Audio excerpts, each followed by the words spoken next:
अस्सलाम वालेकुम स्टूडेंट्स, उम्मीद है आप सब खैरियत से होंगे। आज हम क्लास 6 के सबक नंबर 6 की पढ़ाई करेंगे, जिसका उन्वान है इश्तहारात ज़रूरत नहीं है कि। ये एक मज़ाहिया मज़मून है। यकीनन आप इसको पढ़कर लुत्फ़अंदोज़ होंगे। पहले हम इसके ख़ास अल्फाज देखते हैं। फहमाइश, नसीहत, घामड़, बेवकूफ़, फावड़ा, मट्टी खोदने का आला, काबिल, हाजिक, दानिस्त, समझ, औबाश, आवारा, दोशीज़ा, कवारी। एक बुज़ुर्ग अपने नौकर को फहमाइश कर रहे थे कि तुम बिल्कुल घामड़ हो, यानी कि उसे नसीहत कर रहे थे कि तुम बिल्कुल बेवकूफ़ हो। देखो, मीर साहब का नौकर है, इतना दूर अंदेश है, अक्लमंद है कि मीर साहब ने बाज़ार से बिजली का बल्ब मंगवाया तो इसके साथ ही एक बोतल मिट्टी के तेल की और 2 मोमबत्तियाँ भी ले आया। बल्ब फ्यूज़ हो जाए तो लालटेन से काम चल सकता है। इसकी चमनी टूट जाए या बत्ती ख़त्म हो जाए तो मोमबत्ती रोशन की जा सकती है। एक तुम हो कि तुमको टैक्सी लेने भेजा था, तुम आधे घंटे बाद हाथ लटकाते आ गए। कहा कि जी टैक्सी तो मिलती नहीं, मोटर रिक्शा कहते हैं तो ले आऊँ। मीर साहब का नौकर होता तो मोटर रिक्शा ले के आया होता ताकि दोबारा जाने की ज़रूरत ना पड़ती। नौकर बहुत शर्मिंदा हुआ और आका की बात पल्ले बांध ली। चंद दिन बाद इत्तफाक से आका पर बुखार का हमला हुआ तो इन्होंने इसे हकीम साहब को लाने के लिए भेजा। थोड़ी देर में हकीम साहब तशरीफ़ लाए तो इनके पीछे 4 आदमी थे जो सलाम करके एक तरफ खड़े हो गए। एक ही बगल में कपड़े का थान था, दूसरे के हाथ में लोटा, तीसरे के कंधे पर फावड़ा। आका ने नौकर से कहा, ये कौन लोग हैं मियाँ? नौकर ने तारुफ करवाया कि वैसे तो हकीम साहब बहुत हाजिक हैं, यानी कि समझदार हैं, लेकिन अल्लाह के कामों में कौन दखल दे सकता है। खुदा ना ख्वास्ता, अल्लाह ना करे कि कोई ऐसी बात हो जाए तो मैं दर्जी को ले आया हूँ और वो कफन का कपड़ा साथ लाया है। ये दूसरे साहब गुस्साल हैं, यानी कि गुस्ल देने वाले हैं, तीसरे गोरकन हैं, कब्र खोदने वाले हैं। एक साथ इसलिए ले आया कि बार बार भागना ना पड़े। ऐसे ही एक बुज़ुर्ग हमारे हल्का अहबाब में भी हैं कि गली से रेडी वाला हाँक लगाता गुज़र रहा था, यानी कि आवाज़ लगाता गुज़र रहा था कि चमन के पपीते हैं, पेड़ के पके हुए। इन्होंने लड़का भेजकर इसे बुलाया और कहा, मियाँ जी माफ़ कीजिए, हमें ज़रूरत नहीं है। फल वाला चला गया तो हमने अर्ज़ किया कि इस जहमत की क्या ज़रूरत थी, इस तकलीफ़ की क्या ज़रूरत थी, वो तो जा ही रहा था,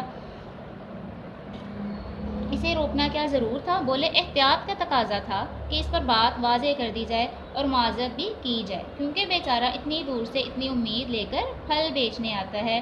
दूसरा ये कि इसे ये वहम भी ना हो कि इस घर में शायद बहरे रहते हैं जो इसकी आवाज़ सुन नहीं पाते।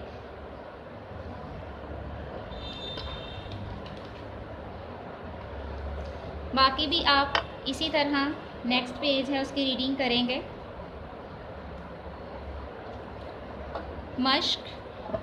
मश्क में सवालात हैं। मीर साहब के नौकर में क्या खूबी थी? मीर साहब का नौकर दूर अंदेश था। आका पर किस चीज़ का हमला हुआ? आका पर बुखार का हमला हुआ। इत्लाए आम में करियाना मर्चेंट का नाम क्या था?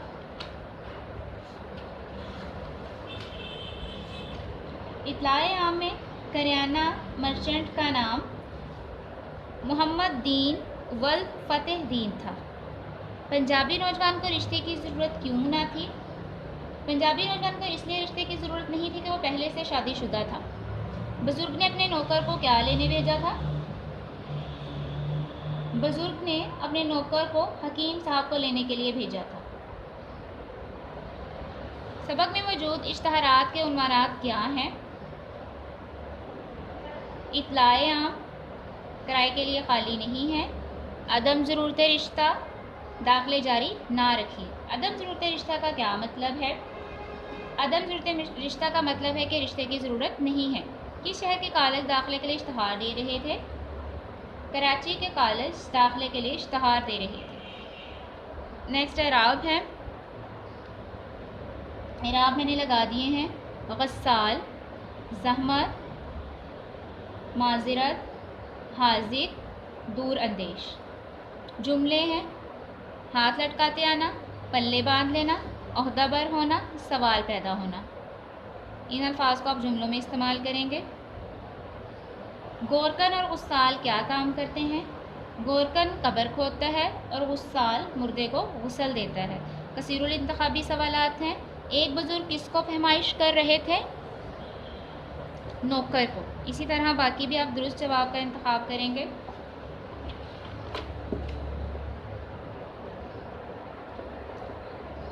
درج ذیل الفاظ کے متضاد لکھیں۔ میزبان، مہمان، دور اندیش، کوتاہ اندیش، بزرگ، جوان، امید، یاس۔ درج ذیل الفاظ کو جملوں میں اس طرح استعمال کریں کہ ان کی تذکیر و تانیث واضح ہو جائے۔ کفن، چمنی، ڈگری، حملہ، لسی۔ درج ذیل واحد کی جمع اور جمع کے واحد لکھیں۔ وقت، اوقات، احباب، حبیب، اطلاع، اطلاعات، آداب، ادب، اشتہار، اشتہارات۔ درج ذیل الفاظ کو حروف تہجی کے لحاظ سے ترتیب دیں اور ان کے معنی لغت سے تلاش کر کے لکھیں۔ حروف تہجی کے اعتبار سے اوباش نمبر 1 پہ آتا ہے۔ اوباش کا معنی ہے آوارہ۔ نمبر 2 پہ دانست آتا ہے۔ دانست سمجھ۔ نمبر 3 پہ دوشیزہ کنواری لڑکی۔ نمبر 4 پہ فہمائش، فہمائش نصیحت، تلقین۔ نمبر 5 پہ گھامڑ، بیوقوف۔ کالم ہے۔ کالم الف میں دیے گئے الفاظ کو کالم بے کے متعلقہ الفاظ سے ملائیں۔ لالٹین، چمنی، بخار، علاج، درزی، کفن، دوشیزہ، لڑکی، میر صاحب کا نوکر، دور اندیش، بزرگ کا نوکر، گھامڑ۔ سبق کی آپ اچھے سے ریڈنگ کریں گے، املا تیار کریں گے، مشق یاد کریں گے، سوال جواب اچھے سے یاد کریں گے۔ Thank you.